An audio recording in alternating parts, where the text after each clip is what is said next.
പാലക്കാട് ഒറ്റപ്പാലം മനുശ്ശേരിയിൽ വാഹനാപകടം. നിയന്ത്രണം വിട്ട പിക്കപ്പ് റോഡരികിൽ നിർത്തിയിട്ടിരിക്കുകയായിരുന്ന 3 സ്കൂട്ടറുകൾ ഇടിച്ചു തകർത്തു.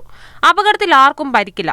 ഒറ്റപ്പാലം ഭാഗത്തു നിന്നും കുളപ്പുള്ളി ഭാഗത്തേക്ക് പോവുകയായിരുന്ന പിക്കപ്പ് വാഹനം മനുശ്ശേരി റോയൽ കേറ്ററിംഗ് സ്ഥാപനത്തിന് മുന്നിൽ റോഡരികിൽ നിർത്തിയിട്ടിരിക്കുകയായിരുന്ന 3 ഇരുചക്ര വാഹനങ്ങളാണ് ഇടിച്ചു തകർത്തത്.